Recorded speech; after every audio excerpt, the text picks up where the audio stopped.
নমস্কার বন্ধুরা, প্রেরণা বাংলা মোটিভেশন চ্যানেলের আজকের পর্বে সবাইকে আমন্ত্রণ জানাই। আশা করি সকলে ভালো আছেন, সুস্থ আছেন। জীবনে যখন আপনি অসহায়, দিশেহারা, পাশে কেউ নেই, কেউ আপনার মাথায় হাত দিয়ে বলছে না ভয় নেই, আমি আছি, কি করবেন তখন? জীবনের সমস্ত হিসেব যখন ওলট পালট হয়ে যায়, তখন আমরা মাথায় হাত দিয়ে বসে পড়ি, পরিত্রাণের পথ খোঁজার জন্য ব্যাকুল হয়ে ওঠে। একে জিজ্ঞাসা করি, ওকে জিজ্ঞাসা করি, কিন্তু সবাই তো শুভাকাঙ্ক্ষী হয় না। কেউ দেখায় ভুল পথ, যার ফলে বিপদ আরো বেড়ে যায়। আর ঠিক সেই সময় অন্তর্যামী অলৌকিক মা শারদার মুখের দিকে তাকালে আপনি পাবেন বল, ভরসা আর সাহস। জীবনের কাটা ভরা পথ আপনার কাছে মসৃণ হয়ে যাবে।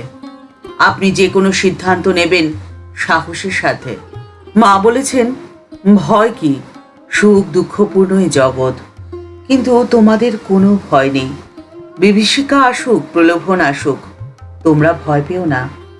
সবসময় সমস্ত অবস্থাতে এই কথাটি মনে রেখো যে আমার একজন মা আছেন। আর সব সময় তোমরা মনে রেখো যে ঠাকুর ছিলেন প্রত্যক্ষদর্শী মানুষ। তিনি সব দেখছেন, তিনি সব জানেন। তার কথা যে বেদবাক্য, তার কথা যদি বিশ্বাস না করবে তো কি করবে? একবার কথা প্রসঙ্গে শ্রী শ্রীমা শ্রী ভক্তকে বললেন, কত সাধুই দেখলাম, কিন্তু ঠাকুরের সাথে তুলনাই হয় না। তখন সেই শ্রী ভক্ত মাকে বললেন, মা যে কি বলো, অন্য সাধুরা আসেন উদ্ধার হতে, আর তিনি এসেছেন উদ্ধার করতে। ঠাকুর রামকৃষ্ণ পরমহংসদেবকে অবতার বলে মেনে নিয়েছিলেন অন্তরঙ্গ ভক্ত রামচন্দ্র দত্ত এবং গিরিশচন্দ্র ঘোষ, কিন্তু নরেনের মনে সন্দেহ কিন্তু সহজে যায়নি। দক্ষিণেশ্বরে আসা অনেক অজানা উচ্চকোটির সাধু মহাত্মা, ভৈরবী ব্রাহ্মণী, বৈষ্ণবচরণ গোস্বামী এবং গৌরী পণ্ডিত ঠাকুরকে অবতার বলে স্বীকৃতি দিয়েছিলেন।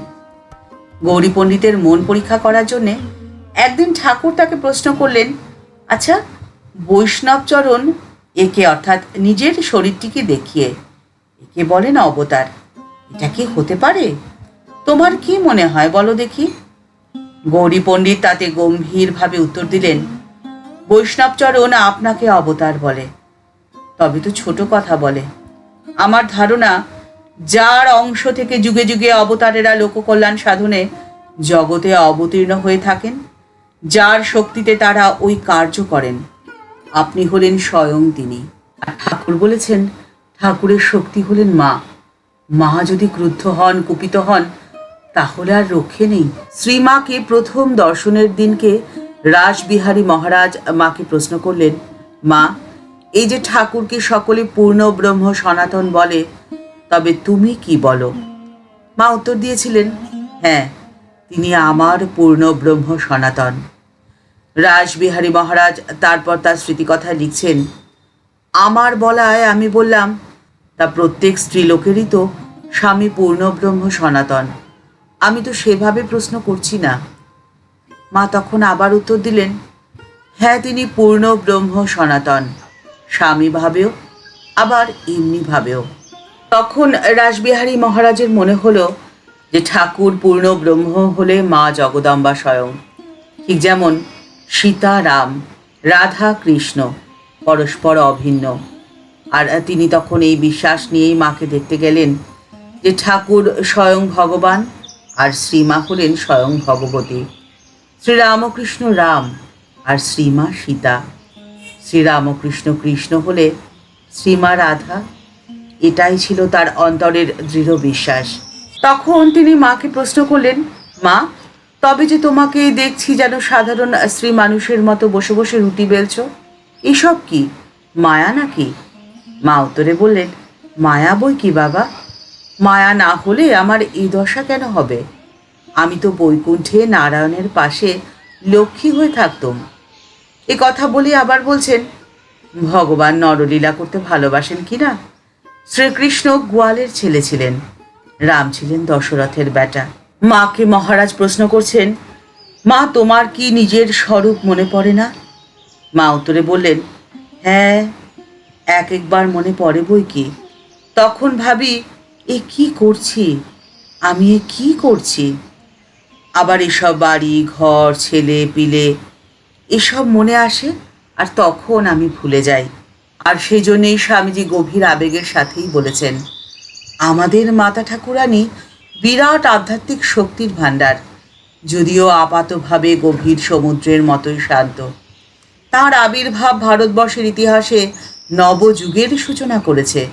যে আদর্শকে জীবনে তিনি উপলব্ধি করেছেন, যার প্রকাশ তিনি করেছেন, তা কেবল ভারতীয় নারীদেরই মুক্তি দেবে না, পরন্তু সমস্ত পৃথিবীর নারীদের মন এবং হৃদয়ে প্রবেশ করে তাদেরকে প্রভাবিত করবে। মাতৃত্বই নারীত্বের শ্রেষ্ঠ অভিব্যক্তি, আর বিশেষত ভারতবর্ষে তা প্রত্যেক নারীর সহজাত বৈশিষ্ট্য, যা একজন ক্ষুদ্র বালিকার মধ্যেও প্রকটভাবেই লক্ষ্য করা যায়। জীবনের অসহায় দিশেহারা অবস্থায় যখন আপনি কোনো পথ খুঁজে পাচ্ছেন না, মাথায় হাত দিয়ে বসে পড়েছেন, তখন ঠাকুর আর মায়ের ছবির সামনে চুপটি করে বসুন। মা নিজেই বলেছেন, ফটোর মধ্যে ঠাকুর রয়েছেন ছায়া হয়ে। আপনি ঠাকুরের পায়ে আর মায়ের পায়ে আপনার মনের ইচ্ছে জানিয়ে একটি করে ফুল নিবেদন করুন, আর মনের সমস্ত কথা মনে মনেই তাকে বলুন। তারা অন্তর্যামী, আপনার মনের কথা তারা ঠিক বুঝতে পারবেন, আর উত্তর তারা আপনার মনের মধ্যেই তুলে দেবেন। আপনার কোনো ভয় নেই, আপনি পাবেন সঠিক পথের সন্ধান। ঠাকুরের কাছে মনের আকুতি নিবেদনের এটাই সবচেয়ে সহজ পথ, যে পথের সন্ধান দিয়েছেন মা স্বয়ং। মা বলেছেন, সকলের হয়ে সকলের নাম করে ফুল দাও। ঠাকুর সকলের ইহকাল পরকাল দেখেন।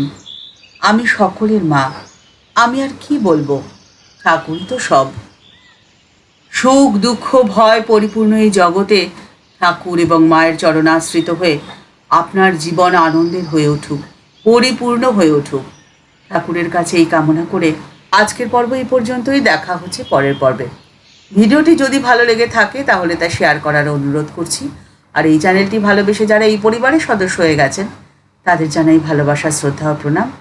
যারা এখনও এই চ্যানেলটি সাবস্ক্রাইব করেনি তাদের কাছে বিনীত অনুরোধ রইল চ্যানেলটি সাবস্ক্রাইব করে বেল বাটনটা ক্লিক করে দিয়ে অল বাটনটিতে ক্লিক করে দেওয়ার জন্যে। তাহলে এই চ্যানেলের ভিডিও আপলোড হওয়ার সাথে সাথেই আপনার কাছে নোটিফিকেশান চলে যাবে। সবাই ভালো থাকবেন, সুস্থ থাকবেন। নমস্কার।